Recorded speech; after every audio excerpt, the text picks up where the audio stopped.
Lučaček na 100 metrů prsa, dráha 1 Nikola Brožová z Pohydu Pardubice, dráha 2 Markéta Smrčková, Jihlavský plavecký klub, 3 Natálie Svobodová, plavecký klub Písek, na 4 Karolína Špičková, Slovan Landorf, na 5 Aneta Ničová, Delfínáchov a 6 Petra Orságová, Slavoj Tachov.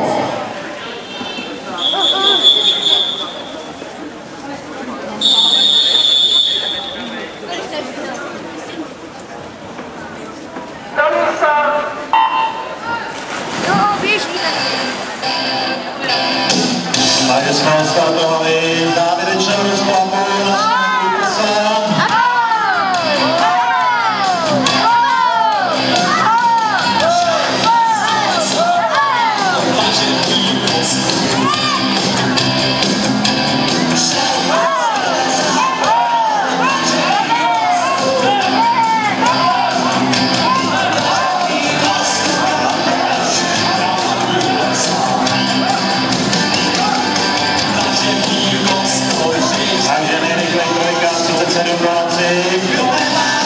Svobodová Natálie, plavecký klub Písek.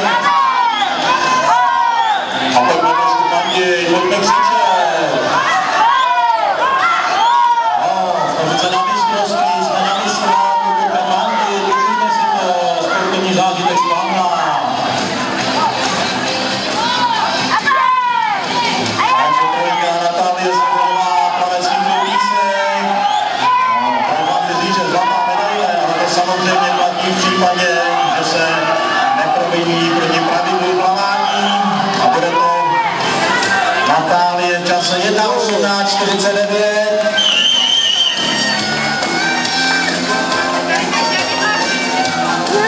Druhá asi 4, ale nevím, měl jsem zakrytý výhled. Je to tak, 1:20,1.